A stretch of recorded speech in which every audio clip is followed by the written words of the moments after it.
28મી પછી તમે કોમ લઈને જાશો તો એક જ વાત કરશે કે સરકાર અમારી નથી, એટલે જો તમે ભાજપ વાળા પાસે તો જો ઈ કેન તમે અમારા પાસે આવો એના કરતા અમે વિનંતી કરવા સરકાર તમારે આગળ આવીને વિનંતી કરે છે કે તમે ભાજપની હાથે રહો. મિત્રો ભાઈબંધી લેવા જો તો આમ ધોકો લઈને અચમ ના હાલે તો થાય, એ તો હારાહારી રાખવી પડે. મિત્રો આપ સૌ જાણો છો કે અત્યારે દેશમાં રાજ ભારતીય જનતા પાર્ટીનું છે.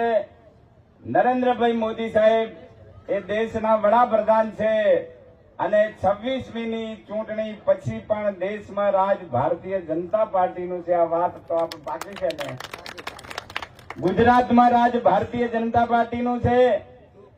ભૂપેન્દ્રભાઈ પટેલ સાહેબ રાજ્યના મુખ્યમંત્રી છે અને ઋષિકેશ પટેલ સાહેબ એ આપણા પ્રભારી મંત્રી છે. અને આ ચૂંટણી પછી પણ રાજ ગુજરાતમાં ભાજપનું છે, એમાં કોઈ ફેરફાર થવાનો નથી. અહીંના ધારાસભ્ય એ ભારતીય જનતા પાર્ટીના છે અને ધારાસભાની ચૂંટણી આડા હજી પોણા 2 વર્ષ બાકી છે, એટલે આ ચૂંટણી પછી પણ અહીં ભાજપનો ધારાસભ્ય છે. આ વાત તો બાકી છે ને. એવા સંજોગોમાં જયારે આ ચૂંટણી આવી છે ત્યારે મારે આપને એટલી વાત કરવી છે કે શેના માટે આપણે પ્રજાના પ્રતિનિધિઓ ચૂંટીએ છીએ, શું એમની જવાબદારી છે, શેના માટે તમે અમારા માટે ઢોલ વગાડો છો, હમૈયા કરો છો અને અમારા સ્વાગત કરો છો. એટલા માટે બંધારણમાં જોગવાઈ છે કે આ તાલુકા પંચાયત, જિલ્લા પંચાયત હોય, ધારાસભ્ય હોય, એ સરકારમાં બેસીને કંઈક આપણું ટોપું કરી શકે, સરકાર પાસેથી કંઈક આપણા માટે કામ ખેંચી લઈ શકે, આપણાને કોઈ મુશ્કેલી હોય તો આપણાને મદદરૂપ થઈ શકે. એટલા માટે થઈ અને આ પ્રતિનિધિઓની આ ચૂંટણી છે. આપણે ત્યાં 33 પંચાયતી રાજ છે, જિલ્લા પંચાયત, તાલુકા પંચાયત, ગ્રામ પંચાયત. કેન્દ્ર સરકાર અને રાજ્ય સરકારની બધી યોજનાઓ એ તાલુકા પંચાયત અને જિલ્લા પંચાયત મારફત ગામડા સુધી પહોંચે છે. ત્યારે મારી આપને વિનંતી છે કે ભૂલે ચૂકે અહીં તમે કરવાના નથી, પણ માની લો કે ભૂલે ચૂકે કોઈ ડેલિગેટ હોય ચૂંટાઈ ગયો તો 28મી પછી તમે કોમ લઈને જાશો તો એક જ વાત કરશે કે સરકાર અમારી નથી, એટલે જો તમે ભાજપ વાળા પાસે તો જો ઈ કેન તમે અમારા પાસે આવો એના કરતા અમે વિનંતી કરવા સરકાર તમારે આગળ આવીને વિનંતી કરે છે કે તમે ભાજપની હાથે રહો. મિત્રો આ વિસ્તારમાં ભારતીય જનતા પાર્ટીએ 2022ની ચૂંટણી પછી 3 વર્ષમાં જે કામ કર્યું છે એ કામ જો તમને માઇક આલીએ તો તમે ગણાવી શકો એટલું કામ છે. આ વિસ્તારમાં 125 ગામ, કોઈ ગામ એવું નથી કે જ્યાં મોટો વિકાસનું કોઈ કાર્ય ન ચાલતું હોય. આપણા વિસ્તારની શાળાઓમાં, કોઈ પણ ગામડાની મોટી શાળામાં, પ્રાથમિક શાળાઓમાં જાઓ તો દરવાજામાં તમે પ્રવેશો ને તમને એમ લાગે કે આ ગામડાની શાળા છે કે ગાંધીનગરની શાળા છે. એવી અદ્યતન શાળાઓ, પ્રાથમિક અને માધ્યમિક શાળાઓમાં જે ખૂટતી બધી ભૌતિક સુવિધાઓ સરકાર પૂરી કરી રહી છે. આરોગ્ય માટે જ્યાં આરોગ્યની સુવિધાઓ નથી પહોંચી ત્યાં આપણા વિસ્તારની અંદર આરોગ્યના પેટા આરોગ્ય કેન્દ્ર અને એનું પણ કામ ચાલુ છે. રોડ રસ્તા, અહીં તમે આ કોતરવાડાને મારે વાત કરવી છે કે કોતરવાડાને ભારતીય જનતા પાર્ટીએ શું નથી આપ્યું. હું પહેલી વખત તારે સામૂહિક આરોગ્ય કેન્દ્ર શંકરભાઈ હતા ને આપણે હાલ્યું તો હાલ્યું છે કે નથી હાલ્યું. ચારે બાજુ રોડ. હમણે તમારે મીઠાથી કોતરવાડા સુધીનો રસ્તો 10 મીટર પહોળો, ટ્રાફિકની સમસ્યા હળવી એનામાં 10 મીટર પહોળો સરકારે મંજૂર કર્યો છે. આ કોતરવાડાથી ઝાડા રસ્તો જે ખરાબ હતો એ આખો રસ્તો ઉખેડીને નવો થઈ રહ્યો છે. તમે શું જાણો છો? અહીં હમણે આપણે રૂપા ગોચર થી કરીને નકળાંગપુરા ધોણસોલ સુધીનો 5 કરોડનો નવો રસ્તાનો મેં ખાતમુહૂર્ત કર્યું છે હમણે અઠવાડિયે 15 દાડા પહેલા. એટલે રોડ, રસ્તા, આરોગ્ય, શિક્ષણ અને ખાસ કરીને હું વિધાનસભાની ચૂંટણી લડતો હતો ત્યારે આ વિસ્તારની પ્રજા મને એક જ વાત કરી હતી કે કેસાજી બીજું કામ થાય તો કરજો પણ પાણી માટે કંઈક કરવા વાત કરી હતી કે નથી કરી? તમે નરેન્દ્રભાઈ મોદી સાહેબ આવ્યા હતા વિધાનસભાની ચૂંટણી પ્રચારમાં દેવદરબાર અને મને તો સમાચાર લેતા હતા. મને કે કેમ છે દિયોદર, એટલે મને પણ ઓગળજીએ હુજવાડી દીધું, ઓગળજીની ધરતી ઉપર ગીત સાહેબ બીજું બધું બરાબર છે, પણ લોકો પાણી માંગે છે. અને મોદી સાહેબે ત્યાં વાત કરી હતી કે જ્યાં નર્મદાનું પાણી નથી પહોંચ્યું તે પહોંચશે. અને મોદી સાહેબ બોલીને ગયા હતા તો દિયોદર વિધાનસભા મત વિસ્તાર ને કેટલાક કોંકરેજના પણ ગામ આવે છે ડીસાના, એના માટે થઈને દિયોદર લાખની પાઇપલાઇન ફેઝ 1, આ બધી જ પાઇપલાઇનો માટે 1400 કરોડ રૂપિયા આ ઋષિકેશ પટેલ સાહેબની સરકારે મંજૂર કર્યા છે. અને દિયોદર લાખણી ફેઝ 1 નું કામ ગામડા ગામડા ચાલુ છે કે નથી ચાલુ? પાઇપલાઇન નું કામ ચાલુ છે ને? જો ખેડૂતોનો પૂરો સહકાર મળશે તો આગામી ડિસેમ્બરની અંદર સરકાર આ પ્રોજેક્ટ પૂરો કરવા માંગે છે. જે આપણા દિયોદર તાલુકાના રેલવે લાઇન થી પેલી બાજુના 14 ગામ હતા, એ 14 ગામ માટે સરકારે દિયોદર લાખની ફેઝ 2 એનું ટેન્ડર પણ મંજૂર થઈ ગયું છે, એજન્સી નક્કી થઈ ગઈ છે. અને આચાર સંહિતા પછી આપણાનો પણ ખાતમુહૂર્ત કરવા જઈ રહ્યા છીએ. આપણા ડીસા અને લાખણી તાલુકાના કેટલાક ગામો ઘોણા, ભાદરા, ભાકડિયાલ, જડિયાલી આ ગામો થરાદ સીપુમાંથી જોડાય છે. કેટલાક ગામો મુલકપુરથી કરીને ભીલડી સુધીના એ ગામો ચોંગા ચોથીવાડામાંથી જોડાય છે. અને આ મુખ્ય કેનાલ, મિત્રો મારે તમને કહેવું જોઈએ કે આપણા ધર્મશાસ્ત્રમાં એમ કહ્યું છે કે ગંગાજીમાં નાવાથી જિંદગીના બધા પાપ ધોવરાઈ જાય, પણ નર્મદાના દર્શન કરવાથી જિંદગીના બધા પાપ ધોવરાઈ જાય. નર્મદા નદી એ નરેન્દ્રભાઈ મોદી સાહેબના ભગીરથ પ્રયત્નોથી આપણા ઓંગળે થઈને વહી રહી છે. આ મુખ્ય કેનાલથી જે આથમણા ભાગમાં દિયોદર તાલુકાના 6-7 ગામ આવે છે કે જે કમાન્ડમાં આવવા જોઈતા હતા, પણ ઊંચાણના કારણે કમાન્ડમાં નથી આવી શક્યા. એના માટે સરકારે 100 કરોડની નવી યોજના મંજૂર કરી છે. ત્યારે દિયોદર વિધાનસભા મત વિસ્તારમાં આવતા 125 ગામોમાં તળાવોમાં પાણી પહોંચે એનું આયોજન સરકારે કરી લીધું, જેનું કામ તમારી નજર સામે ચાલી રહ્યું છે. જે તળાવો નર્મદા યોજનાથી જોડાય છે એ તળાવ સાફ કરવાનું લોકલ ગ્રાન્ટ, ધારાસભ્યની ગ્રાન્ટ, લોક ભાગીદારીથી અને સંસ્થાઓની ભાગીદારીથી આપણા બધા જ તળાવો ચોખ્ખા થાય, એની પાળ વ્યવસ્થિત થાય, એના માટેનું કાર્ય ગામડે ગામડે ચાલી રહ્યું છે. અને આગામી ડિસેમ્બર સુધી બધા જ તળાવોને આપણે ચોખ્ખા કરીને ઊંડા કરી દેવાનો આપણો નિર્ધાર છે. જે તળાવો વર્ષોથી તળાવ તરીકે હતા, હયાત તળાવ હતા અને ગૌચરના કારણે નીમ નતા થઈ શકતા, આપણી રજૂઆતના આધારે રાજ્યના મુખ્યમંત્રી અને આપણા પ્રભારી મંત્રી સાહેબે નિર્ણય કર્યો છે કે એવા તળાવો પણ ગૌચર હેડે જે જમીન છે એમાં પણ અમે બીજા હાથ તરીકે અને તળાવ તરીકે નિમ કરવા માટેનો સરકારે ઐતિહાસિક નિર્ણય કર્યો છે.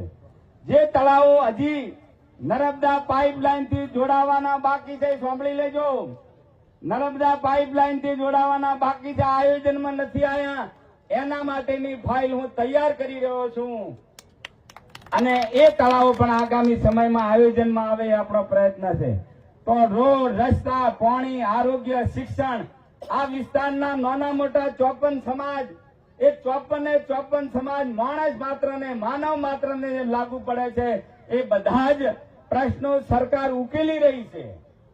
આપણે ત્યાં જે નેળિયા બાકી છે, આ મુખ્યમંત્રી ગ્રામીણ સડક યોજના, પણ જયારે આનંદીબેન પટેલ સાહેબ મુખ્યમંત્રી હતા એ વખતે ગુજરાતમાં મુખ્યમંત્રી ગ્રામીણ સડક યોજના અમલમાં મૂકી અને એના ભાગરૂપે એના માધ્યમથી આપણા રૂપા ગોચરથી કરીને નકળંગપુરાનો રસ્તાનું આપણે ખાતમુહૂર્ત કર્યું છે.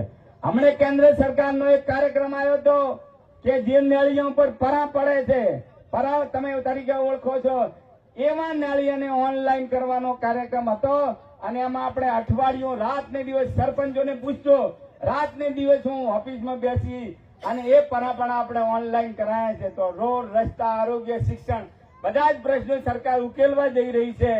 ત્યારે આપણા જે લક્ષ્ય છે, ટૂંકમાં વાત કરું છું કે મને પણ 62 વર્ષ થયા અને આપણો એ સંકલ્પ છે, મેં મક્કમ નિર્ધાર કર્યો છે કે જીવતા મરતા આ વિસ્તારનો પાણીનો પ્રશ્ન ઉકેલવો આ મારો સંકલ્પ છે. અને મિત્રો, જે ધરતી ઉપર આપણે જન્મ લીધો છે, જે ધરતીનું આપણે ધાવણ થયા છે, જે ધરતીનું આપણે ધન ગાધું છે, એ ધરતી માતા કાયમી લીલી રહે. આ ધરતી માતાના સંતાનો પાણી વગર મુશ્કેલી ના અનુભવે, આ પરિસ્થિતિનું નિર્માણ કરવું એ આપણા સૌનો સરકારનો સંકલ્પ છે. આપણો એ સંકલ્પ છે કે દિયોદર વિધાનસભા મત વિસ્તારને ગુજરાતના અગ્રીમ હરોળના વિધાનસભા તરીકે એનો વિકાસ કરવો. તો પાણી અને વિકાસ આ બધું કામ કરવું હશે તો નાણાં જોઈશે કે નહીં જોવે? લક્ષ્મીજી વગર કોઈ કામ થાય છે? ઘરે દિયોદરની બજારમાં જવું હોય તો ઘરે ચાવી માંગવી પડે છે કે લાવો ચાવી, 1000 રૂપિયા જોવે છે. તો આટલા કરોડો રૂપિયાના કામ કરવા હોય તો એના માટે ગ્રાન્ટ જોઈશે, પૈસા જોઈશે. તો એ પૈસા તો સરકાર પાસે છે. અને જે આ સામે ઉમેદવારો લડે છે એ તો એના ગામમાં કે એના વાહમાં લાખ રૂપિયાના પ્યોર બ્લોકે મને પાસે માગે છે ને એ કહે છે કે અમે આ બધું કરી નાખવાના. સિરિયસ થવાનું છે મને તમે કહો મિત્રો. આ ચૂંટણી એ કોઈ વ્યક્તિગત હિસાબ ચૂકતે કરવા માટેની ચૂંટણી નથી. આ ચૂંટણી કોઈ જાતિવાદ માટેની ચૂંટણી નથી. આ ચૂંટણી એ સરકાર પાસેથી આપણે વિકાસના કામો પૂરા કરવા માટેની ચૂંટણી છે. અને સરકાર પાસે જયારે કામ લાવવું હોય, જેના પાસેથી નાણાં લેવા હોય એના પાસે હારાહારી રાખવી પડે કે ના રાખવી પડે? કે તમે કોઈના પાસે ઉછીના લેવા જો, વ્યાજે લેવા જો કે ભાઈબંધી લેવા જો તો આમ ધોકો લઈને અચમ ના હાલે તો થાય? એ તો હારાહારી રાખવી પડે. અને સરકાર પૂરી રીતે તૈયાર છે. હું આપને કહેવા માંગુ છું, પાર્લામેન્ટરી બોર્ડની બેઠક હતી, એમાં આપણા પ્રભારી મંત્રી પણ હાજર હતા, પ્રમુખ સાહેબ પણ હાજર હતા, મુખ્યમંત્રી, ડેપ્યુટી મુખ્યમંત્રી, પ્રદેશ અધ્યક્ષ CR પાટીલ સાહેબ અને ગુજરાતના 17-18 મોવડીઓ હાજર હતા. અને આપણા વિસ્તારના પ્રશ્નોની ચર્ચા થઈ છે. અને મુખ્યમંત્રીએ કીધું છે કે જે કામ બાકી હશે એ સરકાર કરી નાખશે. પણ મને પ્રદેશ અધ્યક્ષે એક વાત કરી, એ વાત મારે તમને કરવી છે. પ્રદેશ અધ્યક્ષે મને કીધું કે કેસાજી આટલું બધું કામ છે ને જે બાકી છે એ સરકાર કરવા તૈયાર છે. તો દિયોદર તાલુકામાં એવું ના થાય કે તાલુકા પંચાયતની 22 અને જિલ્લા પંચાયતની 5 સીટો ભાજપની જીતાય. હવે મને તો તમારા ઉપર ભરોસો હતો અને આગળ જે હું જ વાળી દીધું, મેં હા પાડી દીધી, જાઓ 22 અને 5 જીતી જવા. હવે મેં તો હા પાડી છે, પણ તમારા ભરવાએ હા પાડી છે. એ ભરવાની ભેહ પાડો ન જણે જોવાની જવાબદારી તમારા સૌની છે. અને એટલા માટે મિત્રો અહીં છેલ્લે મારે વાત કરવી છે. આ જે ચૂંટણી લડે છે 4 ઉમેદવાર ઉભા થઈ જાય. આ ઉમેદવારો કર્મઠ કાર્યકર્તાઓને પાર્ટીએ મેદાનમાં ઉતાર્યા છે.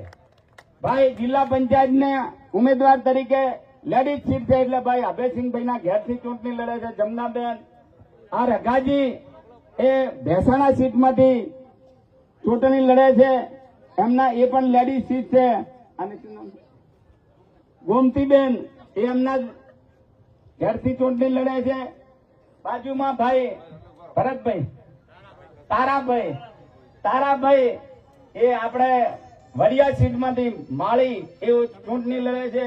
અને નગોજી એ આપણે રવેલ સીટમાંથી ચૂંટણી લડે છે. આ 5 કસાયેલા કાર્યકર્તાઓને પાર્ટીએ ટિકિટ આપી છે.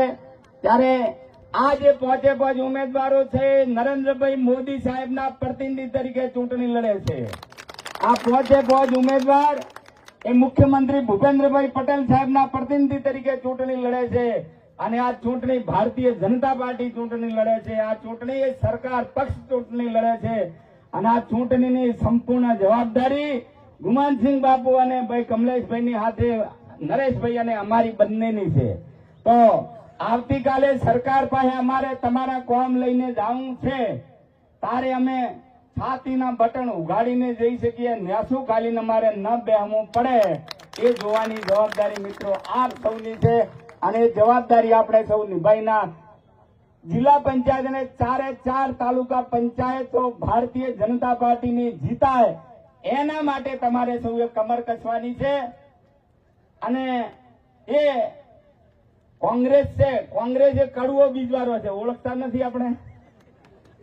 50 વર્ષ જયારે 30 વર્ષ વાળાને ખબર નહીં હોય, પણ 50 વર્ષ વાળાને પૂછજો, એને આપણા વોટ માંગવાનો કોઈ અધિકાર નથી.